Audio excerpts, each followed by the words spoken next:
The rhythmic, punishing clatter of the jacquard loom was the sound of Madame Geneviève Laurent's world shrinking. Each thud of the wooden mechanism felt like a nail being driven into the coffin of her late husband's legacy. Sunlight, thick with dust motes, streamed into the small workshop on the Rue du Garret, illuminating not industry, but despair. On the table before her lay a bolt of silk so exquisite it felt like woven moonlight, its intricate fleur-de-lis pattern a testament to skills honed over a lifetime. Yet the merchant's rejection letter, crisp and final, lay upon it like a shroud. No longer competitive, it read. Prices from abroad are simply too low. Geneviève traced the silk with calloused fingers. At 55, with silver threads matching those in her hair, she was the last maîtresse ouvrière of the Laurent atelier. The great silk workshops of Lyon were dying, suffocated by cheaper foreign imports, and the small masters, especially the women, were the first to be forgotten. Her desire was simple: survival. Her flaw was a stubborn pride that had always made her a solitary wolf, guarding her designs like state secrets. The antagonist was not a man, but a force. The relentless tide of progress and globalization, and the deeply ingrained tradition that left women on the periphery of their own trade. Her quiet desolation was shattered by a frantic knocking. Elise Fournier, a young, brilliant weaver whose eyes were always red from strain and lack of sleep, stood breathless in the doorway. "They've closed the Benoit workshop," she gasped, her voice trembling. "Just padlocked the doors. Charlotte has 3 children and no savings. It's over for her." A cold knot tightened in Genevieve's stomach. Charlotte Benoit was a master of the liséré technique, edging silk with fine golden threads. If she could fall, any of them could. The force of their ruin was no longer abstract, it had a face. "We are picked off one by one," Geneviève murmured, her voice rough, "like sheep for the slaughter." "What choice do we have?" Elise implored. "We work harder, longer, for less?"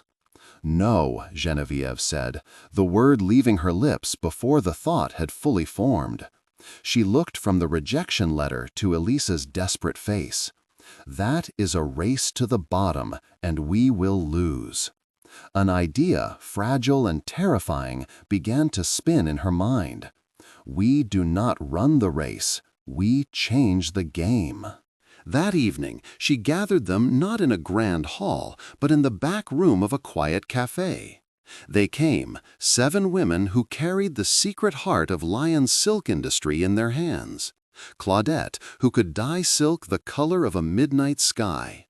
Mathilde, whose looms sang with the complex songs of Persian-inspired patterns. Old Manon, who remembered secrets of embroidery that others had forgotten. "They tell us our work is no longer valuable," Geneviève began, her voice low but clear. "They are wrong. It is not our work that is worthless, it is our isolation." She laid her bolt of silk on the scarred wooden table. "My design, rejected. But what if this," she pointed to the fleur-de-lis, "was combined with Claudette's indigo dye and bordered with Charlotte's liséré? What single workshop could produce such a thing? None. But we, together, can." A skeptical murmur ran through the group. "A guild?" Mathilde scoffed, her arms crossed. "The old guilds never allowed us true power. Why would this be different?" "Because this one is ours," Geneviève countered, her internal conflict between solitary pride and collective necessity raging. "We do not pool our poverty, we pool our genius. We share designs, we share costs for bulk thread purchases. We share the new loom attachments Elise sketches in her notebook.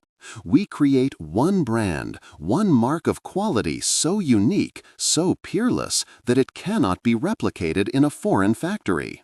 We will not be maîtresses ouvrières of dyeing workshops. We will be the Société des Sœurs de la Soie, the Society of Silk Sisters." The name hung in the air, a thread of hope. It was Elise who broke the silence, placing her own notebook of innovative loom designs on top of Genevieve's silk. "I am in," she said, her voice firm. One by one, the barriers fell. Claudette nodded. Charlotte, her eyes still puffy from tears, whispered, "I have nothing left to lose." Even Mathilde eventually uncrossed her arms and gave a grudging, "It is a better plan than starvation." The following months were a blur of furious collaboration. Genevieve's attic became their headquarters, a chaotic symphony of creativity. Sketches covered the walls. Samples of silk, in colors and patterns never before seen, were pinned everywhere. Elisa's new loom attachment, which allowed for impossibly subtle gradient weaves, was built by a sympathetic carpenter and shared freely. They argued over designs, over finances, over everything, but the arguments were born of passion, not desperation. Their collective brand, marked by a small embroidered emblem of two hands weaving a single thread, began to gain attention. A merchant from Paris, known for his discerning clientele, visited their attic. He ran a hand over a new piece, a silk that shifted from dawn pink to twilight purple, woven with a pattern of interconnected vines that was both modern and timeless. "This," he said, his professional detachment melting into awe, "this is not fabric. This is art. Leon has been silent for too long. It seems it was only gathering its true voice." The story ends not with a dramatic victory parade, but with quiet, profound success. A year later, the workshop on the Rue de Garret hummed not with the sound of one lonely loom, but with the harmonious industry of many. Genevieve stood with Elise, looking at a large order bound for a Viennese court. The threat of foreign competition had not vanished, but it had been neutered. They were no longer competing on price. They were defining a new standard of quality. Genevieve looked at the women around her, arguing, laughing, creating. The force that had nearly broken them, their isolation, had been transformed. The individual threads, weak on their own, had been woven together into a tapestry of immense strength and beauty. They had saved their craft, their independence, and in doing so, they had reforged the soul of Leon, one exquisite, collaborative thread at a time.